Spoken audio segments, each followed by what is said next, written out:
Chapter 1 Stories from the BDSM Scene. I like the dominant guys, she said, leaning forward across the table towards me flirtatiously. I'm into extreme domination. In fact, what I really like to do is take a guy's ball sack and staple it to the table. And she'd looked so sweet and innocent too. It was at a fetish speed dating event in North London where I met Elvira, a cute, petite Asian girl in a lacy pink dress and a tiara. I'd spotted her as soon as I'd arrived and had been looking forward to meeting her since. To be frank, the quality at the event was somewhat lacking. She'd looked to me, with my unpracticed eye, like a typical sub, since she was petite and feminine. I hadn't expected her proclivities to include ball torture. I guess it just goes to prove the old adage, you can't tell a book by its cover. Have you actually done that? I asked her. Like, for real? Sure, she said. Some guys really get off on it. Okay. I made my excuses and left shortly afterwards. It's lucky that this wasn't my first exposure to the BDSM community. Otherwise, I might never have gone to a fetish event again. As it was, I was already a seasoned torture garden goer, and I'd attended other meetups and munches, so I knew the ropes well enough to dismiss this girl as an unusual outlier. At the time, I was working as a freelance journalist, writing stories on all kinds of seedy corners of society for cash. It was my dream job, in a way. I'd written about sex parties, dominatrixes, jogging, porn cinemas, and now this. I was glad Elvira had revealed her ball torture interest. I knew that was going to be the standout anecdote in the article. But this speed dating event, held in a nondescript gastropub off the Caledonian Road near King's Cross Station in London, depressed me more than anything else. The participants were not the most inspiring. In fact, it looked a little like the Dungeons and Dragons Appreciation Club at school, with one goth sad sack after another, hauling ass from table to table, trying to get a date.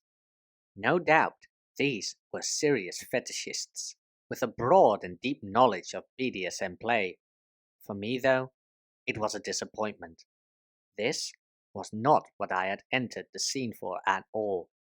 I wanted glamour, excitement, something subversive and mysterious. At least a few beautiful girls without homicidal tendencies. Not a bunch of suburban train spotters in Depeche Mode get-up. Fortunately, I had already been granted a glimpse of BDSM Valhalla, a far cry from this. It was in a former church in Brixton, South London, on New Year's Eve 2006. My first visit to Torture Garden. I had been aware of Torture Garden for a long time. It had been an institution in London for many years, but I'd never plucked up the courage to go. Not because I was intimidated, more because the whole idea of fetish seemed a bit of a faff. For one thing, I'd never felt any need to slip on leather pants, a PVC bodysuit, or anything like that. My interests, as I've said, were nothing if not vanilla. I was interested in meeting pretty girls, yes, but I had no particular desire to stretch expensive and excruciatingly tight clothing over my frame in order to do so. So while I was curious about TG, I might never have ended up actually visiting had it not been for the intervention of a strange and shadowy character. Dr. Yen came into my life. You see, I got into game partially on account of reading The Game by Neil Strauss, but also through joining a new legendary London-based online pickup forum called the London Seduction Society, or LSS for short. The LSS had since been deleted from the internet, which is a real shame since I've often thought about publishing all my old posts on my website. That was not to be. The website was taken down in 2016.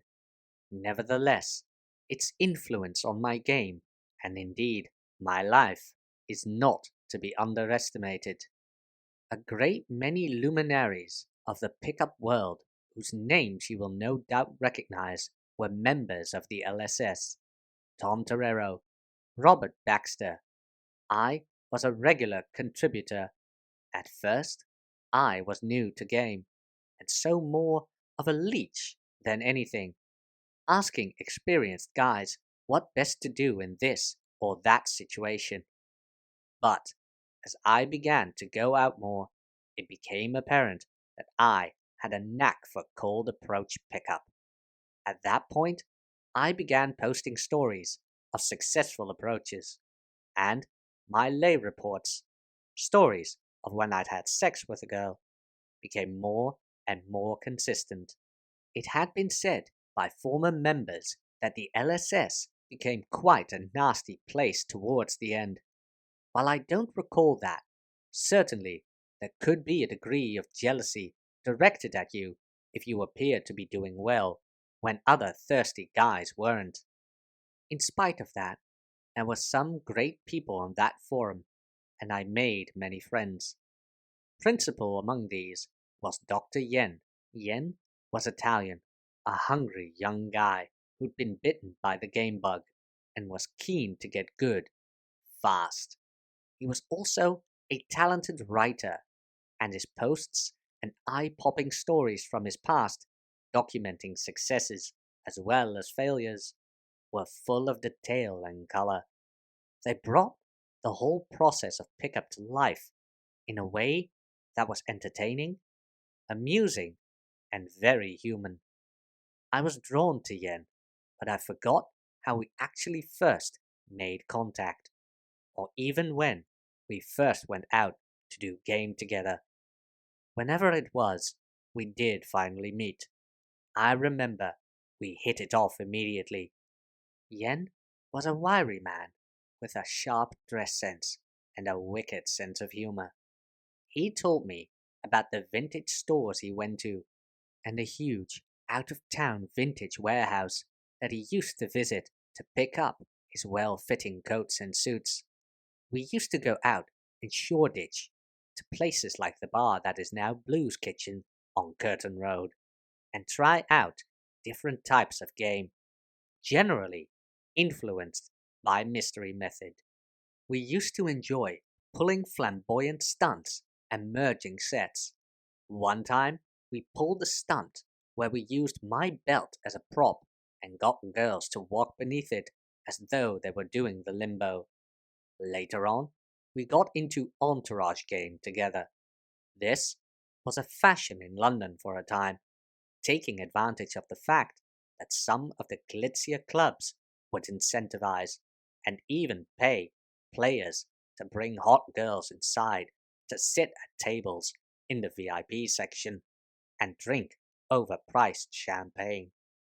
What you had to do was go out into London and run standard day game, chatting up girls on the streets and in coffee bars, except that where you normally close by requesting a phone number, here you would let the girl know there was to be a great party that evening at Movida or Mahiki or wherever, and that she should really attend.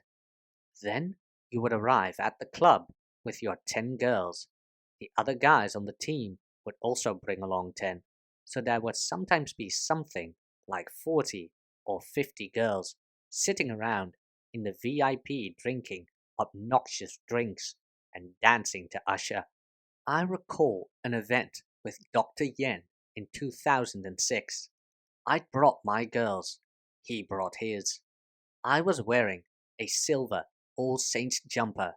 He was wearing a well-tailored pinstripe suit with a red silk shirt. He always looked fantastic, and he always knew how to bring the party. Intelligent, with a fiercely analytical mind and an unerring ability to dissect and implement new game concepts, he was one of the few other people around back then who I really respected in the community. I don't remember exactly how I found out that Dr. Yen was into Torture Garden and the BDSM scene. I assume he started posting about it on the LSS, and I cottoned on that way. I was aware that he and a few other players, most notably Robert Beck, or Baxter PUA, later to become Mystery's Wing, would go to the club in order to run game on kinky, scantily clad girls there.